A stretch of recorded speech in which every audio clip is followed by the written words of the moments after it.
he just popped up on the scene. There was a surveyor in the most important project ever. Come on, man.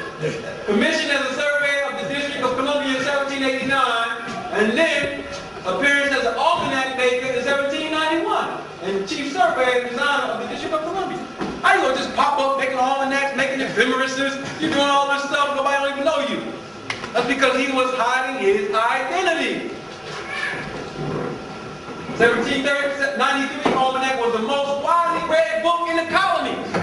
You got a brother who published an almanac, most widely read book in the colonies.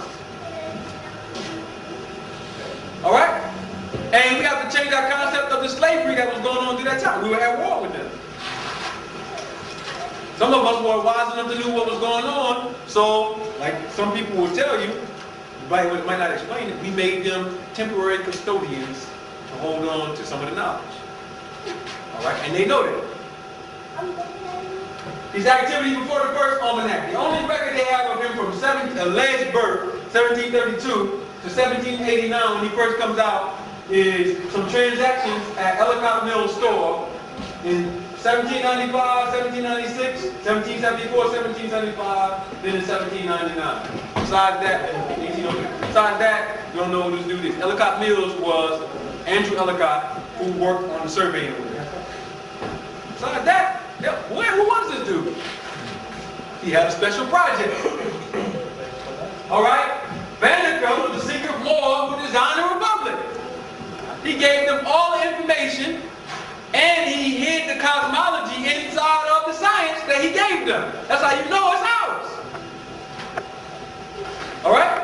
And we're going to show you, they kept showing the picture of this Moor with George Washington everywhere he went. And the people who were Caucasians, who were assistants to George Washington, two of them were painters, they wrote about it. So you know they was right there on the spot, watching what was going on, and they painted pictures during that time period. So this is not some mythical history, that's what I'm trying to say. This is real history. Let's start off with this. Banneker is given the name Moses in a cartoon called Liberty Kids. Come on, every Sunday at 11 o'clock. And there was a book. Now he's supposed to be the special assistant to Benjamin Franklin. I'm telling you, there was no Benjamin Franklin. There was a white dude there who was interposing, but Benjamin Franklin was Benjamin Banneker.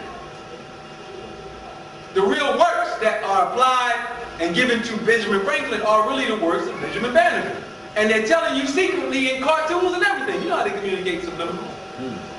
Moses 72 was a book by a dude named Cecil Curry. Write it down.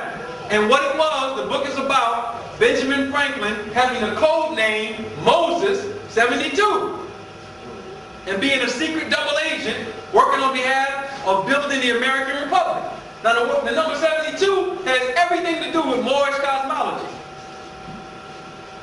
Alright? When you get high up into it, you understand there's 72 years to a solar minute. The sun goes around Sirius in a circle.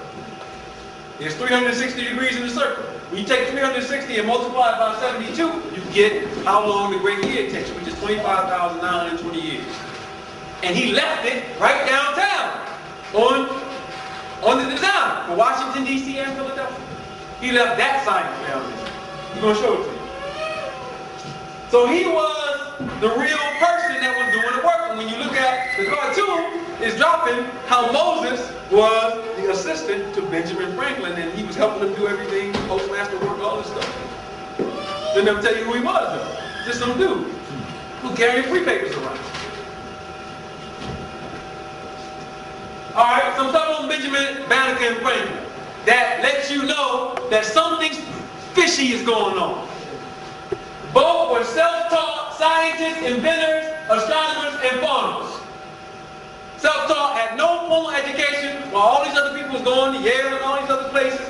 No record of them going to school. Both of them. Both were clockmakers. Had their own clock shops.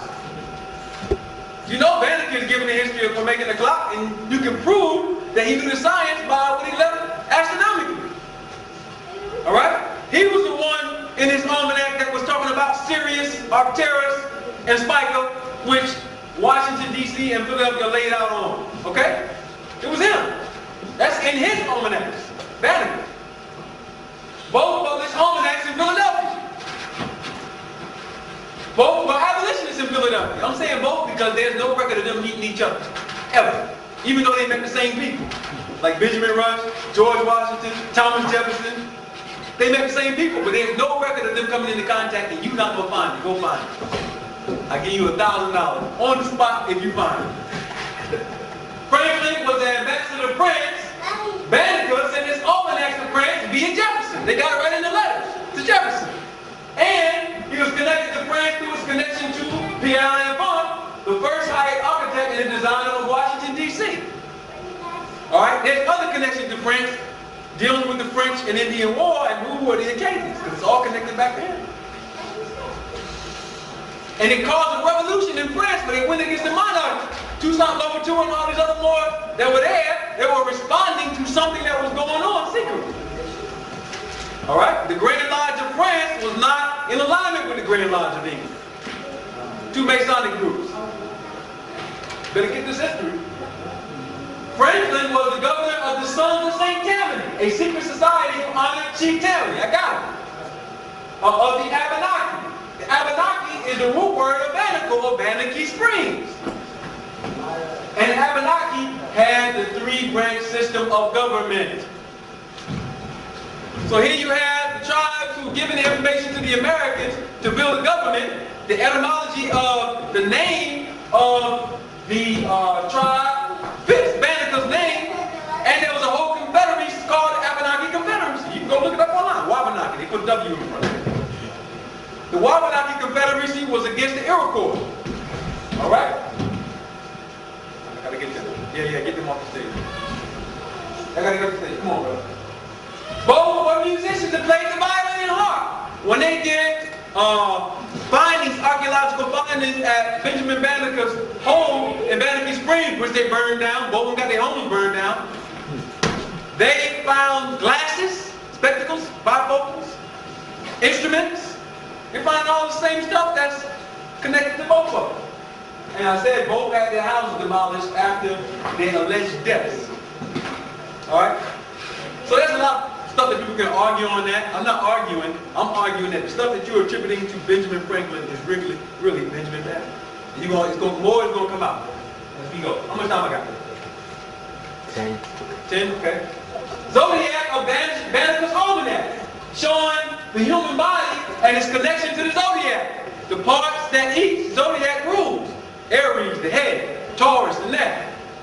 And going all the way around to 12. The only other place that had a depiction of the human body's connection to the zodiac in America was Benjamin Franklin's almanac. Alright? I gave the source, William Mill, Benjamin Franklin's printer. Alright? So it's showing you which sign rules what part of the body. Alright? Because we're spinning in the zodiac every day. Right now, we're in Sagittarius, which means Sagittarius, or Scorpio, excuse me, is rising on the horizon. Even though the monthly zodiac that we're in is Taurus, as the earth is rotating, it's spinning through the zodiacs too. Alright? As it's revolving around the sun, it's spinning through the zodiac. So we have to be aware of all those motions. And the psychological impact that it has on human beings. Alright, now this is an original portrait done in 1780. It's going to get bigger after we cook it. By John Tumbell, who was an assistant to George Washington. And he painted this in 1780. I ain't going to sketch this up at home and bring it to you. He painted it. And he said that it's Primus Hall, who was the son of Prince Hall. But Prince Hall don't have no son. At least there's no records for it. You go check Ancestry and Ancestry.com. You can get the records and you'll find out Primus Hall, Prince Hall, his wife Delia Hall, are on there. There's no son. Alright? And this was original portrait. This is George Washington in the background. You see your brother wearing a red turban with red on. George Washington has something, a paper in his hand, pointing his finger to a red flag on a hill. With ships in the background, you can't see it, but when you see the picture, we have a printout with red flags on it. The Morris flag. So if that's Prince Hall, then is Prince Hall Benjamin Banneker? They're the same person. That's why you don't have no records on Prince Hall. That's why you ain't got no records on Benjamin Banneker besides his almanacs. Because there was something going on. Here's another one. Washington and Banneker. Now, this painting was made in 1819 and original by Thomas Sully. And it's allegedly Prince Whipple in this picture. Prince Whipple is allegedly just this man